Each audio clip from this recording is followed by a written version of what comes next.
I don't know who needs this, but it seems like God is after someone's heart. I made a post earlier about pain and suffering, and I thought I was done with that. But when God gave me this revelation, I realized that I needed to make it biblical. So this is part 2 of the pain message. Let's start with Romans 8:28. The Bible says, all things work together for good for them that love the Lord and are called according to his purpose. Regardless of what we go through as the children of God, when we are serving God, whatever challenge that we encounter, even the things, the attacks from the devil, God needs them. God uses them for our own good and for his glory. He reveals himself to us through the situations, the difficult situations that we go through. And so I had mentioned earlier that pain has a way of revealing us to us. It shows us the version of us that we didn't know exists. And we would have never known except we go through that thing. So let's go to the Bible. Job. Job is one of the people that went through the most difficult things in the Bible. He lost his 10 children.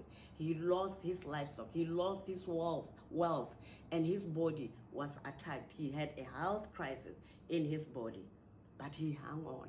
He hung on to the Lord. He never denied the Lord. He never cursed the Lord. He never questioned God. The Bible tells us in Job chapter 1 that he was a righteous man and he feared the Lord. But after Job went through all that and hanging on to the Lord, in chapter 42, the very last chapter of the book, he admits that he had heard of the Lord, but now he had seen the Lord. So his pain and suffering, the things that he went through, they gave him a revelation of God that he never knew. The other person is Abraham, who was later named Abraham by God. Abraham waited for the promise of God for 25 years. God promised to give him a son in his old age, and he got the son after 25 years. And then God asked him to give up the son as a sacrifice to him.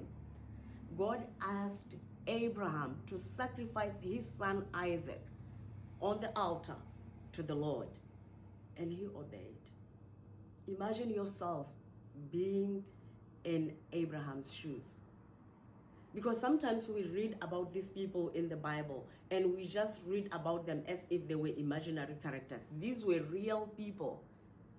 I only have one daughter. I only have one child, Rabi. I cannot imagine my life without her. God saying, give up your daughter. Even though sometimes we have our own issues, I love her. I love her. She is my blood. She is my everything. So sometimes when we read the Bible, we have to put life into these people because they went through difficult things. Even the most difficult things that we go through, but they still love the Lord. They never abandoned the Lord. So Abraham, the Lord asked him to sacrifice his son, and he obeyed. He obeyed and tied him up, put him on the altar. And God was watching his heart. And he realized that Abraham did love him. God wasn't going to kill Abraham's son. He just wanted to reveal himself to Abraham and to reveal Abraham to himself. So through that most difficult challenge, we see Abraham's loyalty to God. We see Abraham's faith in God because he trusted the Lord that God is the creator. He gave me this son. He has the power to take him, and then even if he loses his life, God will resurrect him again. That's how much faith he had in God. And then the other person, Joseph. Joseph was sold into slavery by his own brothers. And he went through the most difficult things. He was falsely accused. He was thrown into prison, and he ended up in Egypt. When we talk about the Israelites coming out of Egypt, Joseph was that seed that went to Egypt first. And then when there was famine in the land, later in the years, later, his family joined him there. And he forgave them. So I don't think Joseph knew, even when he was in prison, in the darkest places, I don't think he knew that he had that capacity and ability to love his brothers in a way that he would be the one who was going to save the family when there was a famine. And then the last person, Ruth. Ruth, that one. Boaz, Ruth, yes. Ruth, we see Ruth's loyalty and faithfulness and submission to her mother-in-law. But we wouldn't have known that hadn't she lost her husband. She lost her husband, and when her mother-in-law was going back to her own country, she abandoned her family, she abandoned her people, she followed her mother-in-law. She said, your people shall be my people, your God shall be my God. Her mother-in-law tried to say, girl, just go back to your people. You are still young. Go find a husband. She said, no. And she chose her mother-in-law. She followed her mother-in-law. She did not only follow her mother-in-law, but she was submitted under her authority. She was serving her. We see that when they got to Bethlehem, and Ruth would go out and collect like grain for her and her mother-in-law. And Naomi, her mother-in-law, told her to go and to go to the threshing floor where Boaz was, like the first meeting, to introduce herself to Boaz in a way that I don't think me and you would have agreed. Because her mother-in-law was telling her to go to where Boaz was threshing the wheat there. And Naomi said, go there, observe him.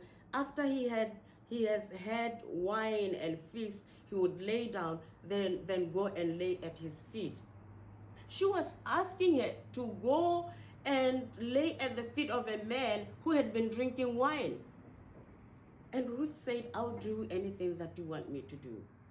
And she submitted to that. Her mother-in-law said, dress up nicely, look for your best clothes, put on perfume, and go and lay at Boaz's feet.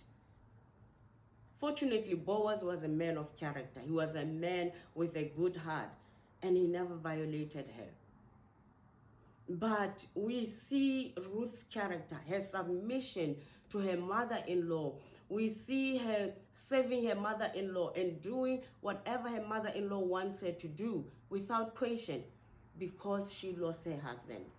Hadn't she lost her husband, we wouldn't have experienced this part of her. So I just wanted to say this, that pain for purpose. Sometimes God uses our pain for purpose. He uses our pain for our own good. We end up benefiting from the very thing that was breaking us apart. Like I said when I started, I don't know who you are, that God is coming for you, but whatever that you are going through, know that He sees you and He has you in His hand. Just trust and obey. Brothers and sisters, thank you very much for your attention, and God bless you.